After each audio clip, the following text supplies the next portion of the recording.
I'm showing off two patches today. They're sort of complements of one another, so I think it makes sense to go through both at the same time.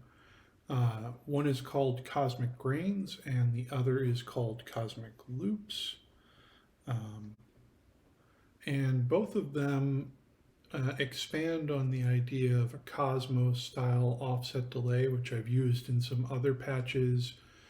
Sleepwalker, Dissolve, quite a few of my generated patches these days involve some version of this type of delay because it's really good for sort of filling out a sonic space.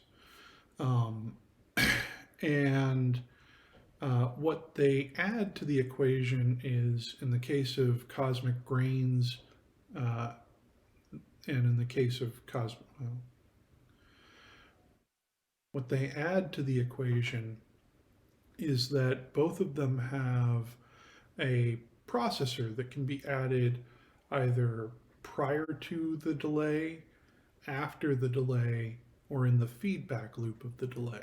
In the case of Cosmic Grains, that's a granular processor. In the case of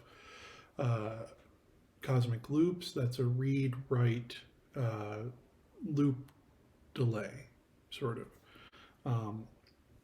And the opportunities there sort of fill out the palette.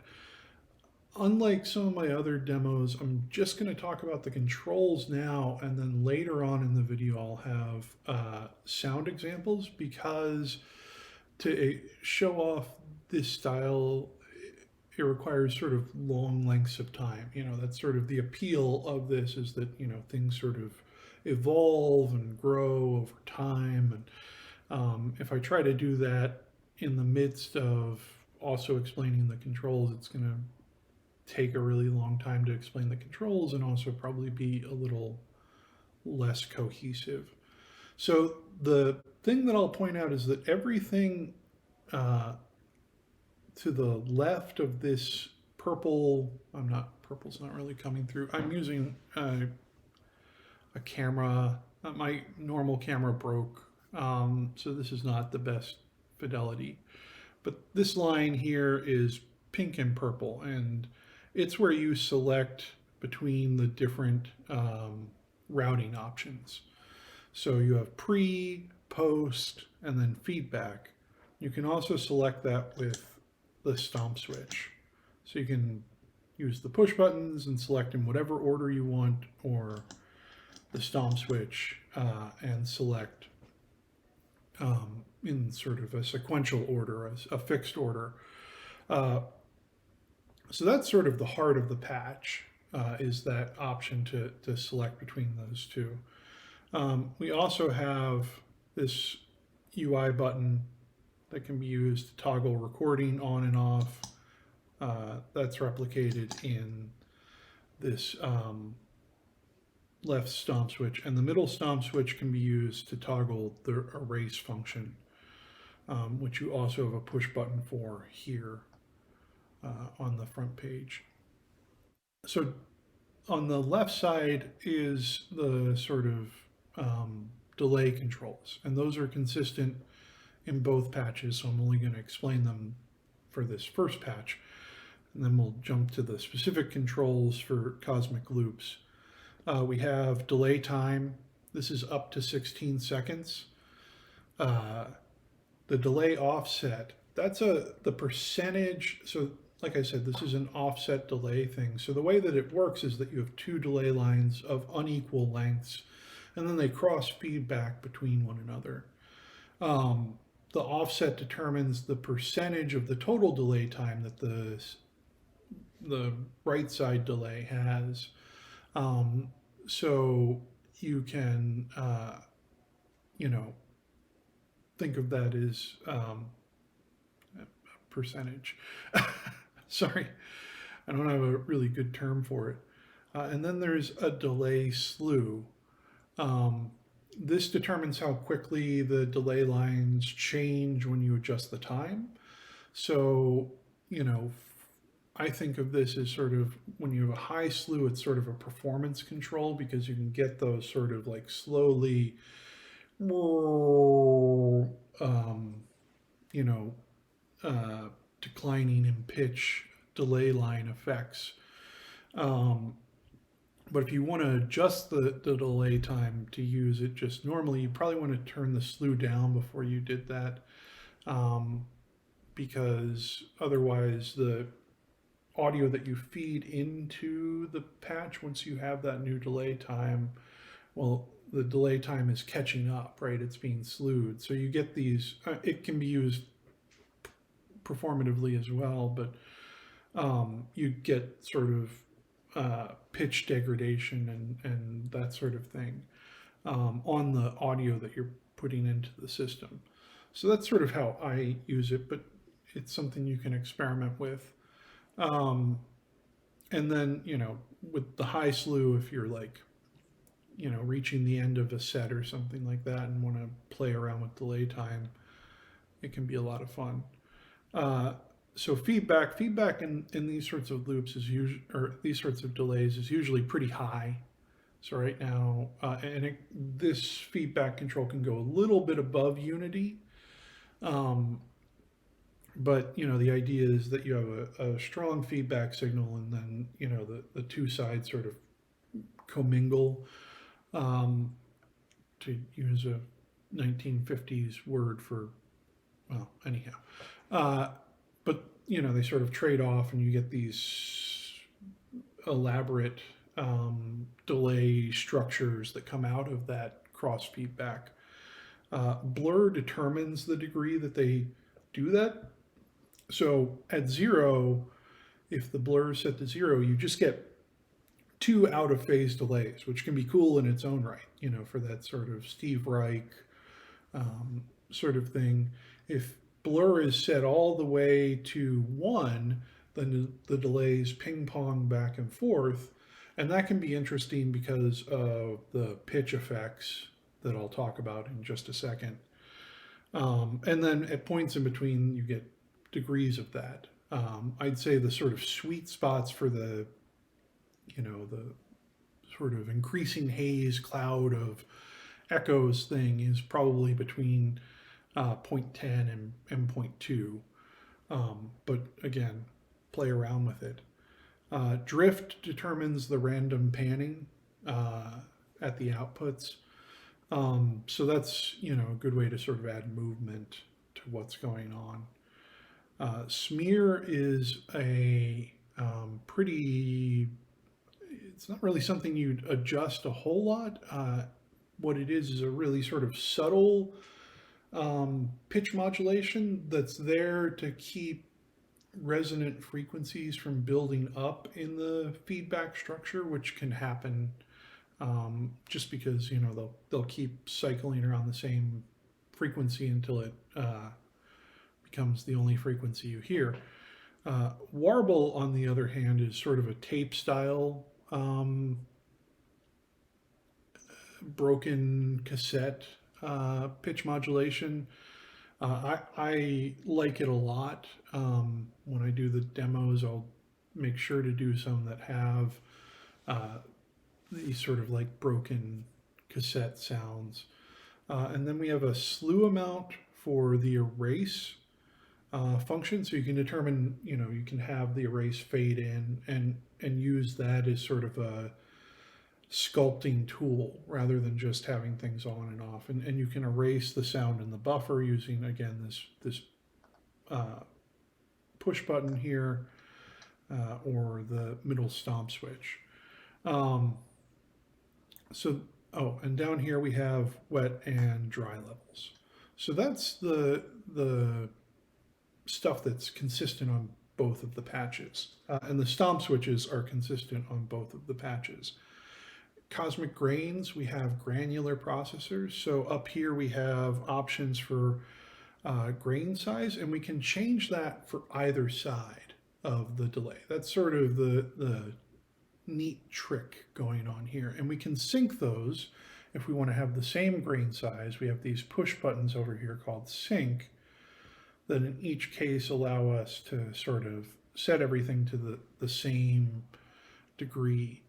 But we have grain size, we have density, and we have pitch for either side. So you can have either side at different settings, and then they'll sort of, depending on where the granular processors are, they'll interact with one another in interesting ways.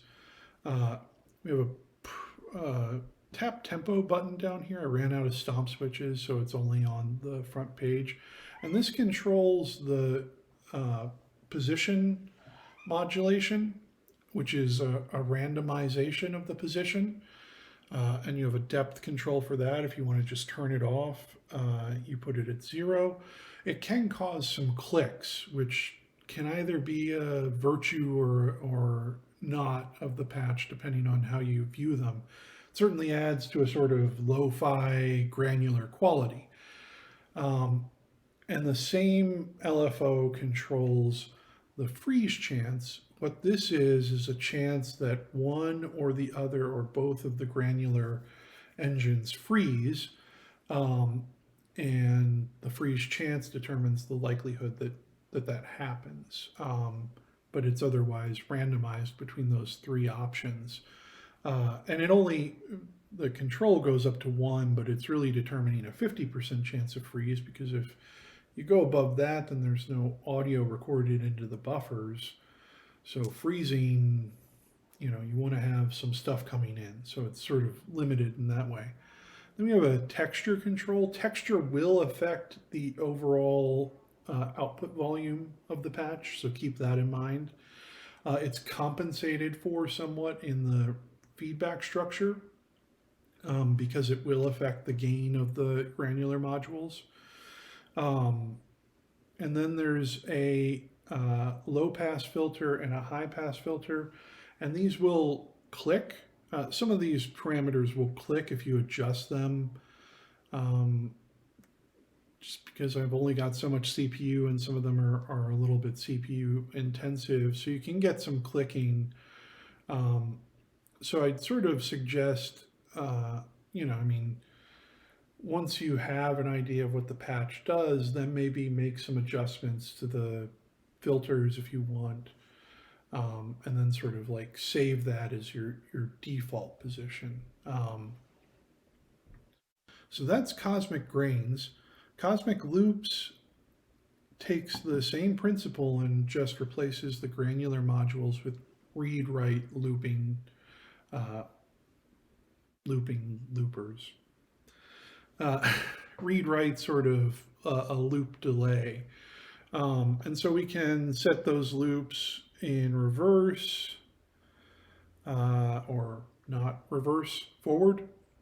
And that's kind of interesting in the feedback path, because the reversed audio will get reversed again when it goes back through, so you get stuff playing forward and backward at the same time, a sort of palindromic effect. And we can, again, sync this stuff. We have pitch control or pitch speed, so it'll slow down and speed up the delays or the loopers. We have two randomized position modifiers. So one modifies the start position, and that goes up to a 50% modification. And that's randomly selected based on this tap. Each time this tap tempo comes up, I'll come to that in just a second. And that can be synced between the two sides, or it can be free running. So you can have different amounts. Even when it's synced, it'll still kind of sound different because they've got different stuff to chew on, and depending on where they are in the feedback and the signal path, they may not be outputting at the same time. And you've got another one of those for the endpoints, so that also goes up to a 50% decrease in end or the length of the loop. So when you're both of them set high, you can get these sort of like randomized stutter things, very glitchy, and we have a sync control for that as well. And then we have a tap tempo. This controls the speed of the loop's record cycle. So, particularly in this patch, you can get some very long loops or delays because you're adding a 16-second delay to an up to 32-second loop delay.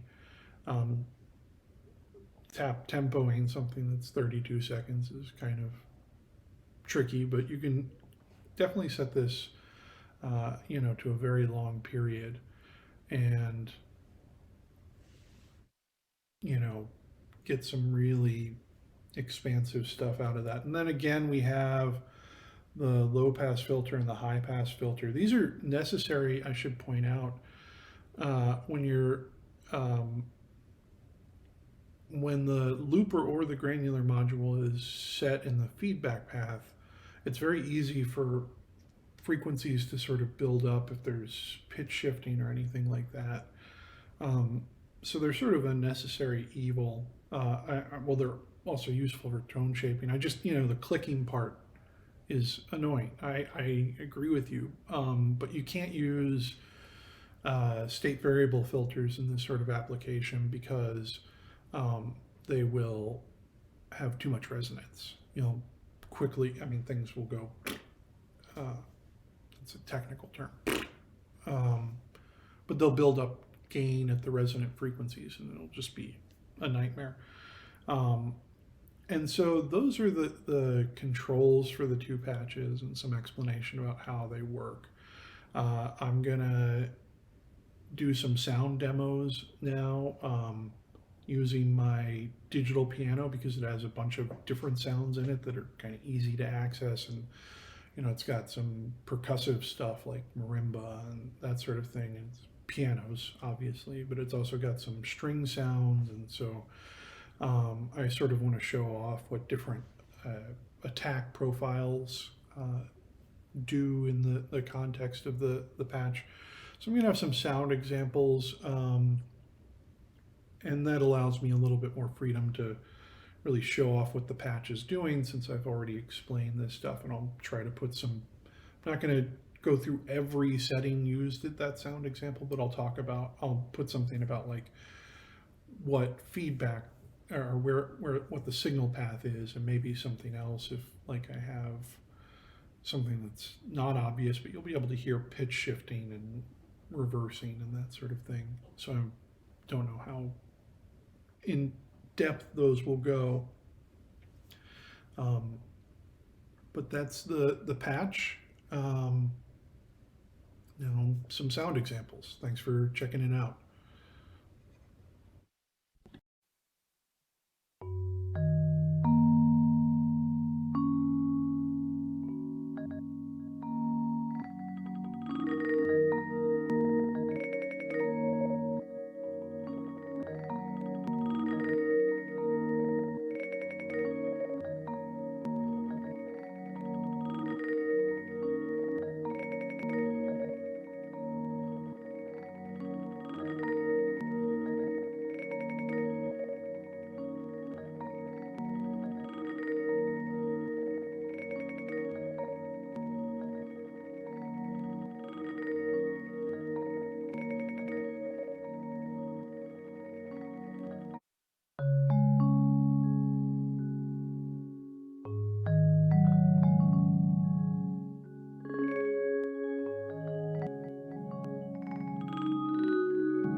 Sorry, I have a cat that's now ruined a couple of takes. I'm just going to let her do her thing.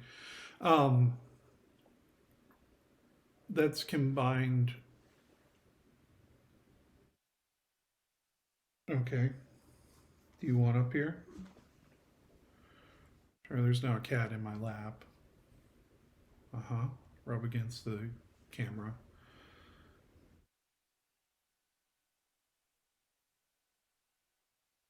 Might as well say hi to people, Ethel. Yep.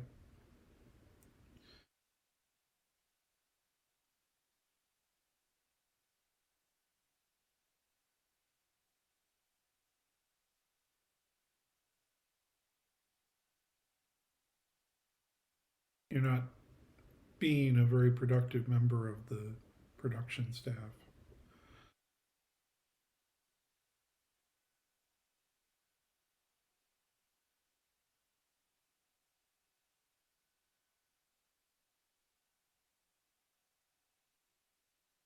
Mm-hmm.